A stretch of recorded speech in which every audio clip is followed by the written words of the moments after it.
when he was one-on-one, but he was forced out wide by some good goalkeeping by Petrovic, and similar really when Jackson burst from the halfway line and Ortega forced him away from goal. But after City dominated the early 15-20 minutes or so, it's been a very even next 25 minutes. And at half-time, I think 0-0 is a pretty fair reflection of what we've seen. Well, let's go back to the studio, and of course we're in the company of Steve Howey, Richard Dunne and Natalie Pike.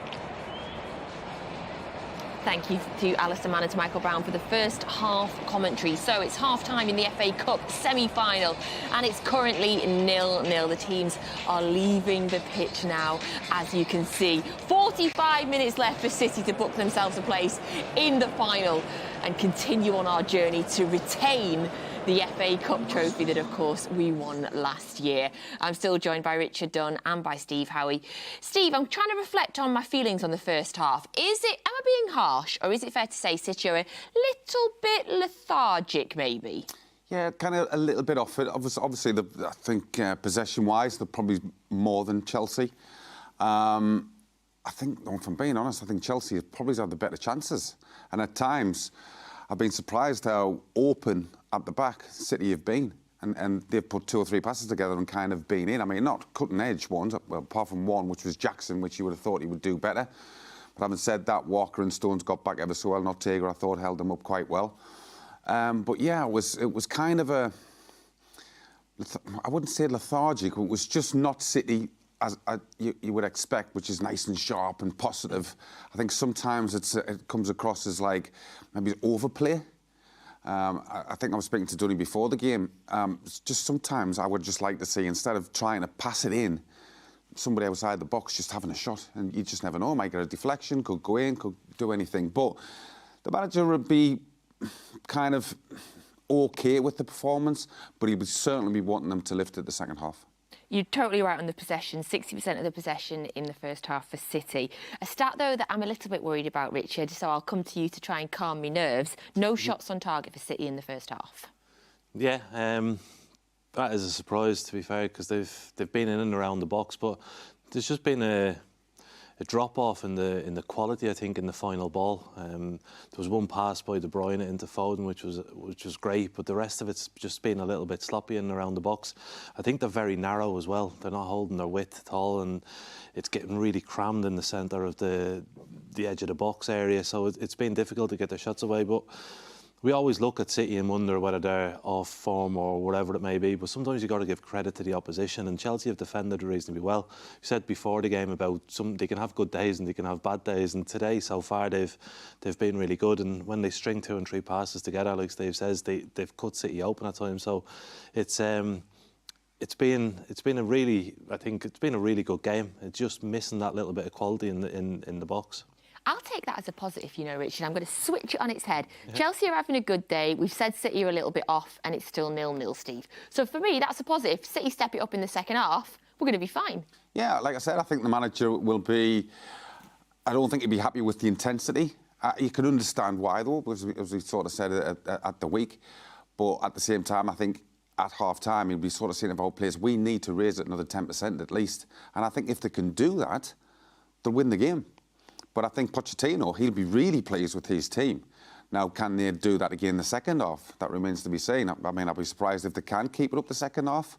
But I think if City raise it at 10%, just 10%, they'll win the game.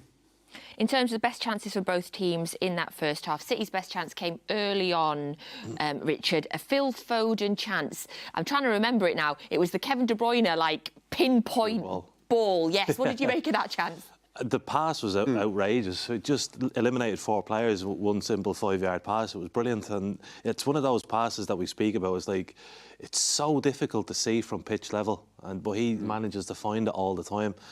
Foden's timing of the run was perfect, and it was just unfortunate. The keeper actually again done well in terms of stretching himself, so making that first touch go wider than Phil would have wanted, and then he was in an impossible angle to try and shoot, so it was just a case of getting it across. But I think there needs to be more of that, more forward runs into the box. I think it's all a little bit static around the box at the moment, so a few more occasions like that, and I think the chances may come.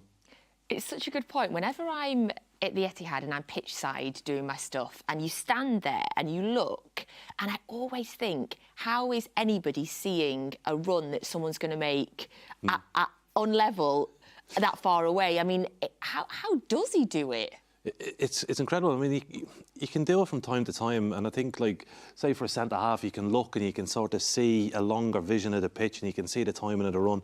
But when it's a 10 or 15-yard pass along the ground in between 5 people, and when they show it from above, it looks, oh yeah, well that's... But even the ones that he's doing, from above, they don't look possible, and he's still managing to do it, and it's an unbelievable ability that he's got to do, and yeah, unfortunately it didn't come off then, but it will do normally. Yeah, I always think that.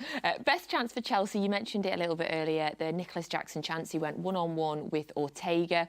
Do you think that he should have done better there? Or I mean, obviously we'll give credit to Ortega, who forced him out wide, but he didn't even get the shot off. No, he didn't. I mean, obviously, it's in hindsight, you sort of say, well, does he take a shot rather than go around him?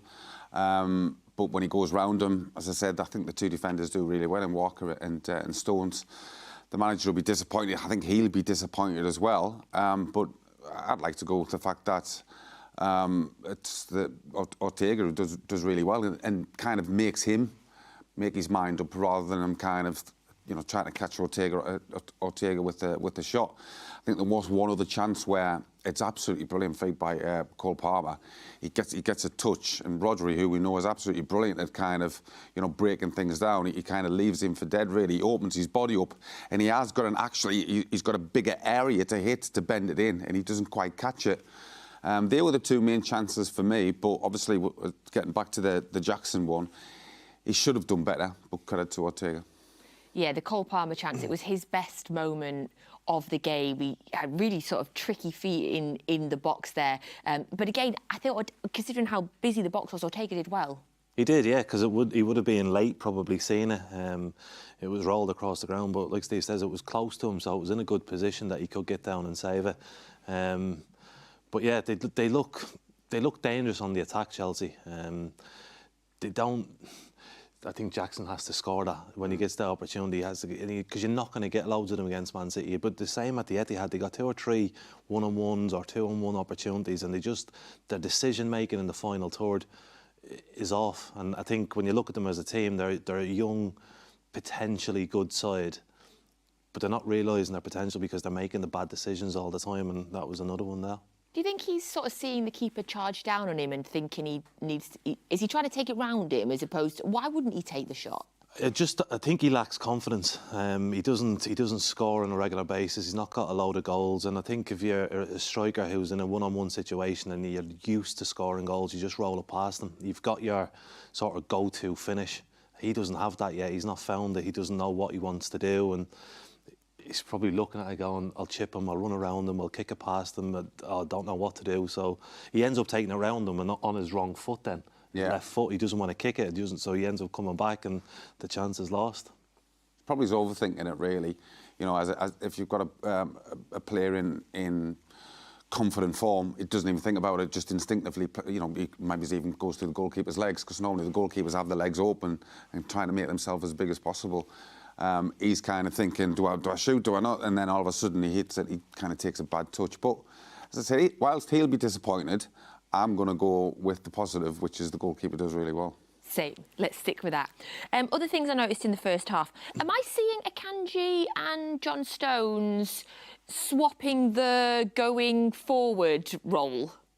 Yeah, I think they might obviously just like take turns. You go, I'll go.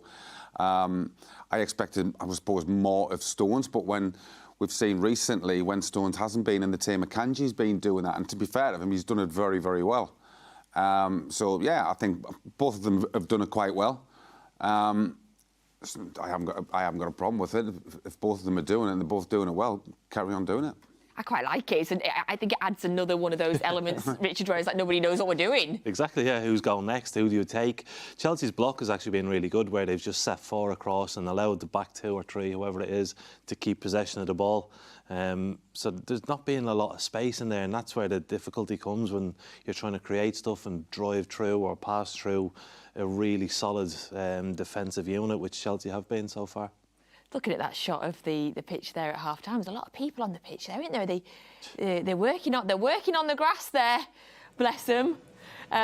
Other things, any worry about the fact the longer it goes, could City start feeling it in the legs? Yeah, I mean, me and Dunne were just sort of saying there at half-time, the City players, the lads will not want this to go into extra time. You know, it's not that they can't do it; they definitely can. But it is a case of another 30 minutes. I think they'll want to get this done, and I think that's another thing with the manager. I think he'd be sort of saying in the dressing room, lads, you've got 40 plus, 45 plus minutes.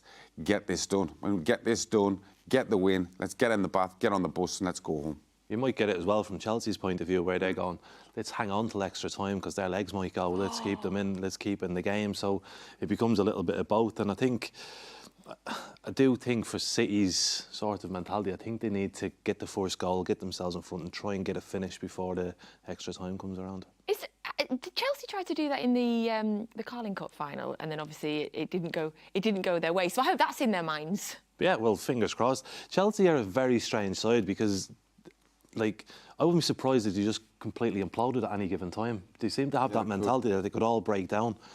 As long as things are going well for them, they'll keep going and keep going and keep going. But if City just get on top and keep going, keep niggling away at them, keep creating opportunities, get a goal in front, Chelsea have got that sort of